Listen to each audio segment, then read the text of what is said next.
ketika dia ke laut, dia tidak menggunakan dayung, tapi hanya menggunakan sikir.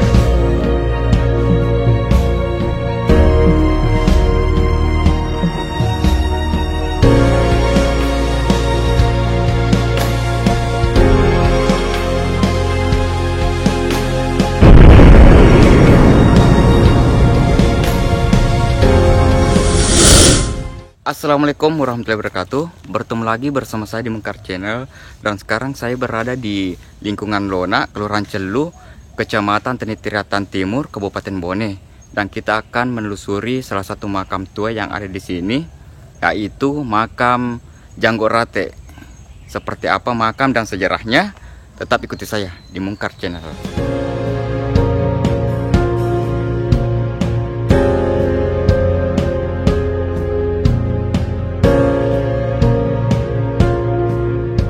Untuk di kesempatan kali ini, kami menelusuri makam Puang Janggo Rate yang berada di lingkungan Lona, Kelurahan Celu, Kecamatan Tenitiriatan Timur, Kabupaten Bone, Sulawesi Selatan.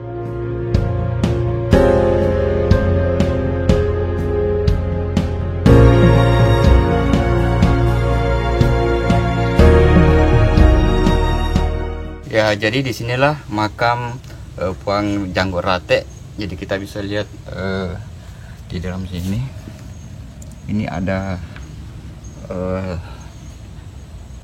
tiga.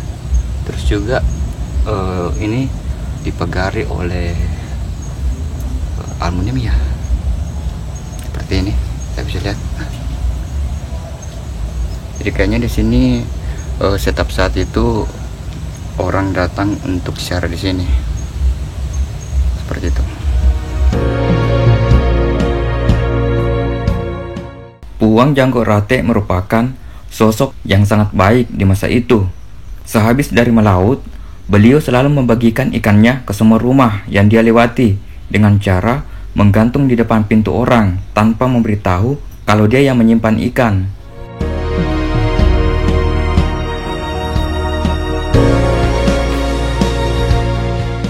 Beliau ketika pergi melaut, dia tidak menggunakan dayung, tapi dia hanya bersikir di atas perahu.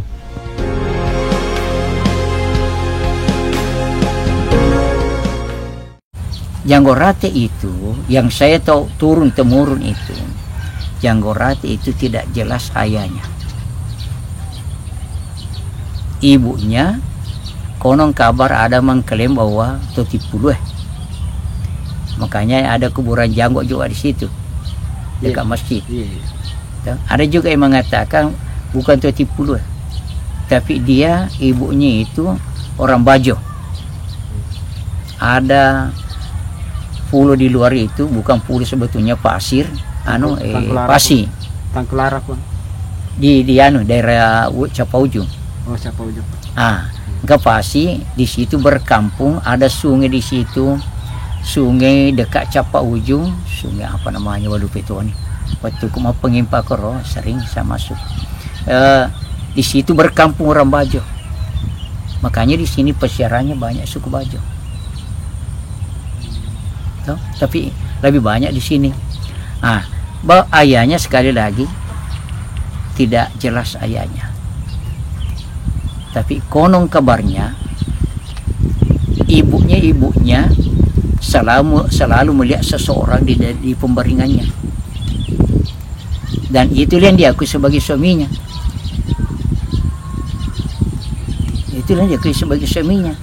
Dan ibunya itu beranggapan bahwa laki-laki itu tidak lain adalah Patapasok Teluh, temannya tadi remaja ini yang datang naik perahu.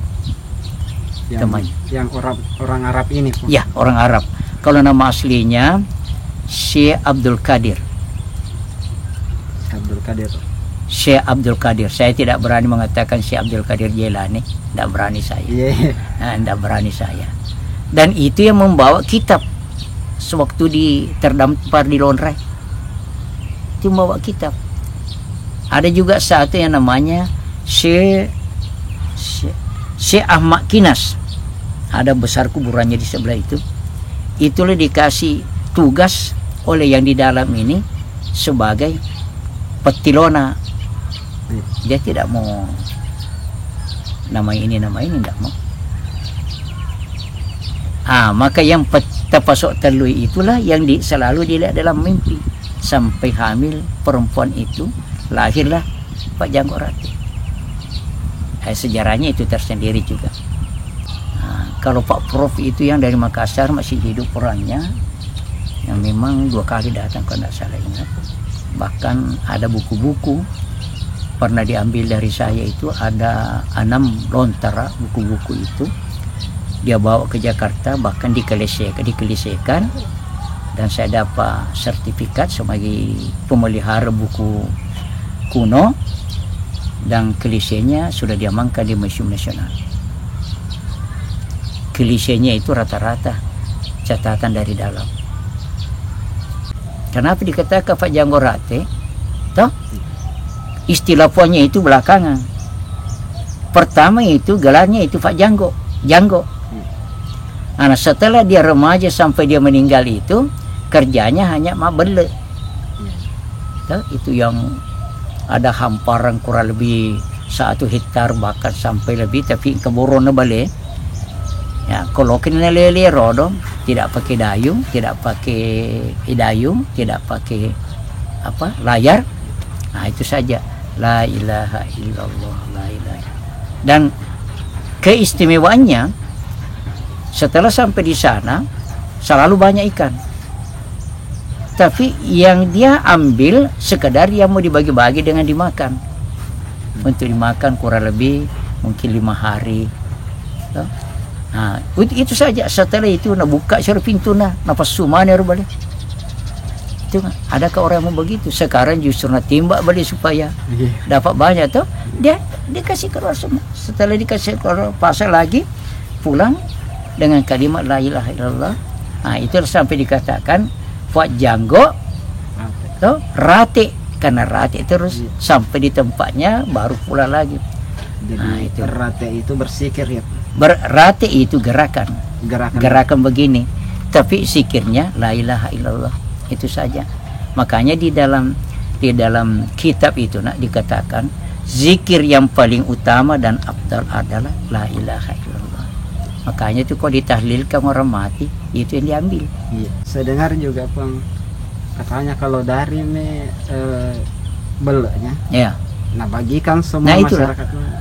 Setiap pintunya katanya digantung. Bukan digantung saja. Yang penting digantung misalnya ini lebih tuh gantung saja situ. Karena sekarang orang kan mau dikenal. Toh?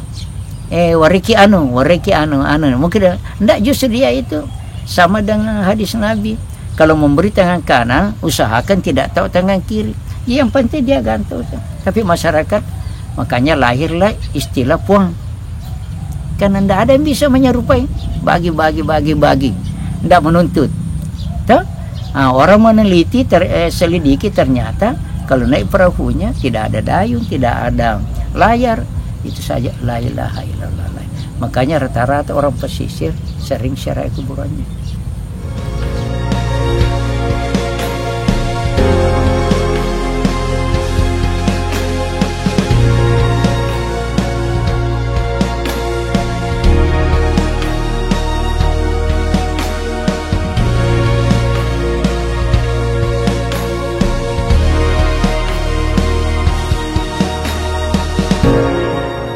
Ini kita bisa lihat makam Janggo Rate. Ini tempatnya bagus ya, karena di sini juga diperhatikan dan dipelihara oleh entah dari masyarakat di sini kah, pemerintah setempat kah, ataukah dari keluarga beliau. Jadi ini rumah-rumah makamnya itu sangat bagus. Itu. Mantap.